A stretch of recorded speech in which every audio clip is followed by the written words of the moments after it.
Bienvenue sur Horror News. Salut à vous fans d'horreur, ici Marc pour Horror News, l'émission qui vous déterre les infos du monde de l'horreur. Et cette semaine on démarre avec un carnet noir, puisqu'on apprend la mort de l'acteur David Henge à l'âge de 77 ans.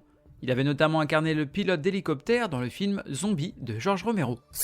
Une affiche pour le documentaire intitulé Terror Bites, The Evolution of Video Game Horror. Ce documentaire par l'équipe qui nous a offert In Search of Darkness retracera l'histoire de l'horreur dans les jeux vidéo à travers toutes les époques. Vous pouvez déjà aller les suivre sur les réseaux sociaux, ils partagent pas mal d'infos et reparlent de vieux jeux vidéo justement, donc pour les vieux gamers comme moi, ça fait plaisir.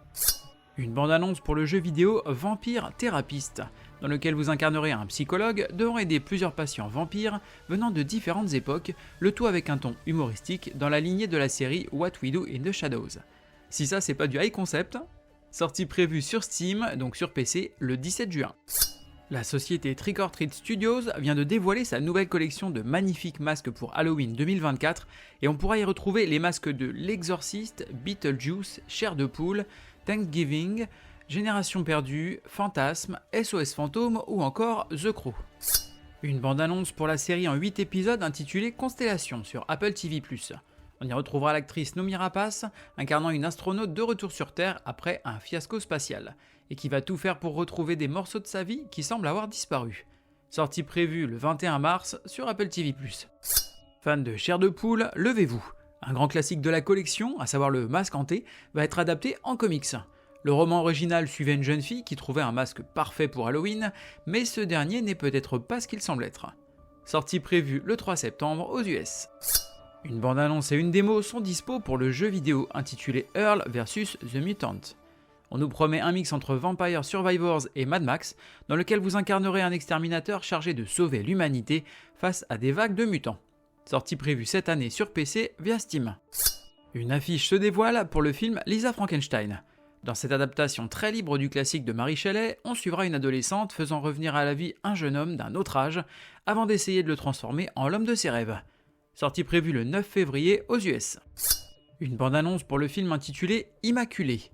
On y suivra une jeune femme qui se voit offrir la possibilité d'entrer dans un couvent italien. L'accueil chaleureux de la communauté est bientôt interrompu lorsqu'elle comprend que cette maison de Dieu recèle de sombres et horribles secrets. Une bande-annonce pour l'adaptation en comédie musicale du film Génération Perdue ou The Lost Boys en VO, coproduite par l'acteur Patrick Wilson.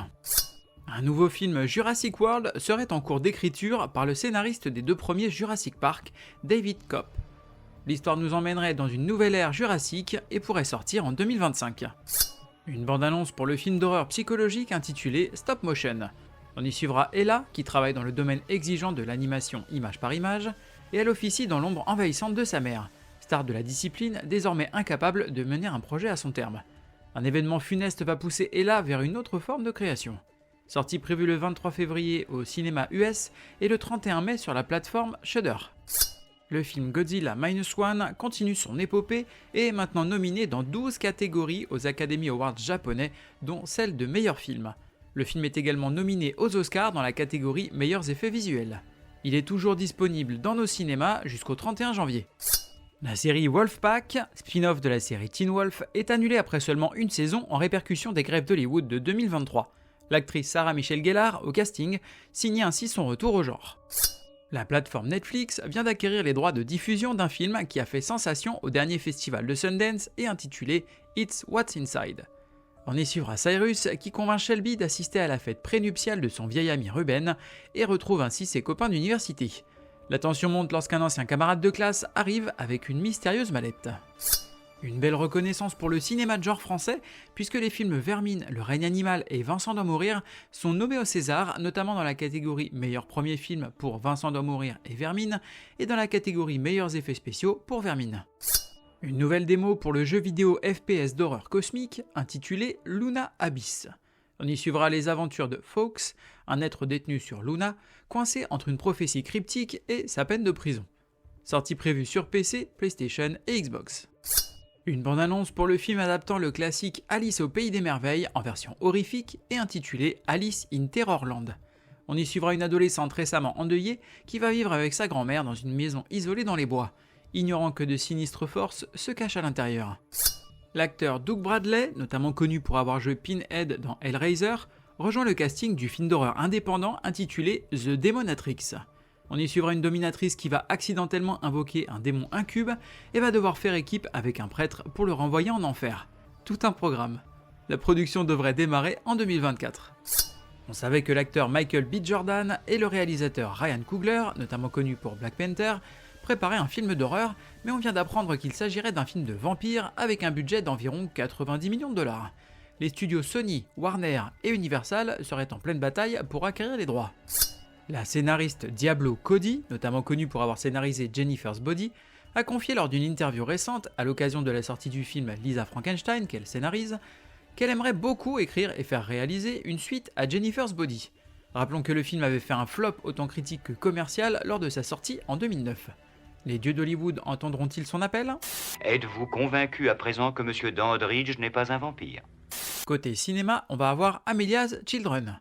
Orphelin depuis sa naissance, Edward découvre à l'âge adulte qu'il a un jumeau et une mère qu'il ne connaît pas. Avec sa petite amie Riley, il part les rencontrer dans leur magnifique demeure isolée au cœur d'une région recluse. Les retrouvailles passées, le jeune couple se rend compte que les apparences sont trompeuses. La famille d'Edward cache un monstrueux secret. Leur visite va tourner au cauchemar. Sortie prévue le 31 janvier. Défends-toi, sex machine! Côté VOD, DVD et Blu-ray, on va avoir Gacy, Serial Killer Next Door en VOD.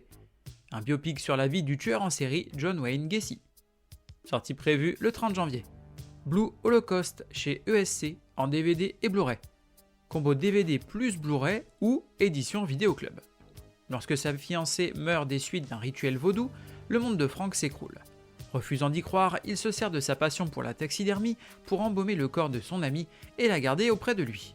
Ayant définitivement perdu tout contact avec la réalité et aidé par une inquiétante gouvernante, Frank va alors chercher une nouvelle amie, une femme qui l'acceptera, lui et le cadavre de son ancienne compagne. Sortie prévue le 31 janvier. Departing Seniors en VOD. À la suite d'une agression, un lycéen plein d'esprit va développer des capacités psychiques qu'il doit utiliser pour arrêter un mystérieux tueur en série qui cible ses camarades de classe. Sortie prévue le 2 février. T'as pas une gueule de porte-bonheur. Côté streaming, c'est le début du mois et donc on a les arrivages sur Tubi. Donc le 1er février arriveront 13 Ghosts, Hannibal, Stephen King's It, The Descent 1 et 2, Warm Bodies, Welcome Home et The Predator. À côté de ça, on va avoir Werewolves Within sur Shudder. Qui est le loup-garou ? Vous aussi, menez l'enquête et découvrez lequel des suspects ou en couleur se transforme la nuit venue en lycanthrope. Une adaptation inventive du célèbre jeu du loup-garou de Tierce-Lieu dans une comédie horrifique où se mêlent mystère, humour et loup-garou. Sortie prévue le 1er février. Dario Argento Panico sur Shudder. Donc là on est sur un documentaire qui revient sur la carrière du célèbre réalisateur italien. Sortie prévue le 2 février. La nuit d'Orion sur Netflix. Orion a peur de tout et surtout de l'obscurité. Bientôt, l'incarnation du noir, prénommée Dark, entraîne Orion dans un tour du monde pour lui prouver qu'il n'y a rien à craindre de la nuit. Sortie prévue le 2 février. Côté livre, on va avoir The Invocations de Crystal Sutherland, en livre. 3 filles et un tueur surnaturel en liberté. Ça c'est du résumé efficace. Sortie prévue le 30 janvier en VO. The Goon Intégral Volume 4 d'Eric Powell en comics chez Delcourt. Lonely Street a toujours subi toutes sortes de menaces à la fois tragiques et hilarantes. Lorsqu'un prêtre zombie débarque en ville afin de constituer un gang de morts-vivants, il ne parvient pas à s'installer sur le territoire du mafieux Labradio et son inénarrable homme de main, le Goon. Mais quand le prêtre découvre le plus grand secret de Goon, l'équilibre des forces change pour de bon. Sortie prévue le 31 janvier. Lord Cochrane et les montagnes hallucinées, tome 4 de Gilberto Villarroel, en livre chez Pocket. Lord Cochrane et son équipage découvrent une chaîne de montagnes, les Cornes du Diable, située au nord du détroit du Magellan. Cette chaîne s'avère être l'entrée d'un immense tunnel qui passe sous la mer de Drake et conduit jusqu'à Deception Island, dans l'Antarctique. L'audacieux marin assemble son prototype de machine à vapeur, The Rocket, à bord duquel il entame la descente vers ce monde souterrain qui fut jadis la première demeure terrestre de Cthulhu. Mais les montagnes hallucinées ne sont pas inoccupées, et sous ces montagnes habite encore un peuple ancestral, les Anciens. De plus, une bande de pirates commandée par le capitaine Koro Chano, l'ancien ennemi de Cochrane, menace son navire et les siens. Sortie prévue le 1er février. Paul Jenkins présente Hellblazer, en comics chez Urban Comics. Après avoir infiltré des cercles très spéciaux, John Constantine enquête sur une escroquerie au chantage lors de légendaires parties fines chez un nanti haut placé. Au cours de sa recherche, le magicien invoque accidentellement des créatures sinistres. Plus rien ne sera alors plus jamais comme avant. Dans le Yorkshire non plus, où des mutilations de bétail révèlent aux mystiques la menace d'un loup-garou. Ce cas de lycanthropie n'est que le signe d'une situation plus périlleuse encore, et John Constantine devra percer les mystères des malédictions qui persistent à travers les âges, en remontant jusqu'à la fiévreuse quête du Graal. Sortie prévue le 2 février. They're coming to get you, Barbara. Côté jeu, on va avoir Poppy Playtime 3 Deep Sleep sur PC. Un orphelinat délabré se trouve sous l'ancienne usine de jouets fantastiques. Vous devrez vous frayer un chemin dans ce lieu hanté en résolvant de nouvelles énigmes et en évitant les cauchemars qui rôdent dans l'obscurité. Vous trouverez les réponses que vous cherchez quelque part entre les draps tachés de sang et les cris qui résonnent, à condition de survivre. Sortie prévue le 30 janvier. Saying I'm an insect who dreamt he was a man and loved it. But now the dream is over. Côté événement, on va avoir les Mycéliades. Donc du 1er au 15 février, plus de 60 couples de cinéma et de médiathèque vont mettre les mains dans le cambouis stellaire autour de la thématique des voyages infinis. Des projections de Retour vers le futur, Interstellar ou Aliens le retour seront l'occasion de rencontrer des vidéastes du web, des écrivains, des BDastes, des astrophysiciens et même des extraterrestres. L'infinité des voyages se déclinera en de multiples facettes, donc on a les voyages spatiaux, astronautes et grosses bêtes bizarres, les voyages dans le temps, DeLorean et gros lapins tout aussi bizarres, et les voyages intérieurs, les rêves, la métaphysique, etc. En mixant tous ces ingrédients, on obtiendra de quoi voyager très loin. Donc l'événement aura lieu du 1er au 15 février. I'm a leprechaun, me dear. Terminons cet épisode non pas avec une reco, mais avec une demande spéciale. Et ce serait donc de partager le podcast. Donc je vous demande ce petit service effectivement de m'aider dans mon travail avec le podcast. Et donc on peut partager autour de soi ou mettre une note 5 étoiles sur la plateforme sur laquelle vous l'écoutez. Ça va permettre de me soutenir dans mes efforts quotidiens et de développer le podcast. Merci à vous d'avoir suivi cette émission. Je vous invite à me suivre sur les différents réseaux sociaux, que ce soit Facebook ou Instagram, ou même maintenant sur YouTube. N'hésitez pas à commenter et vous pouvez toujours m'envoyer un message, je me ferai un plaisir de vous répondre. Il ne me reste plus qu'à vous souhaiter bonne semaine et bon frisson.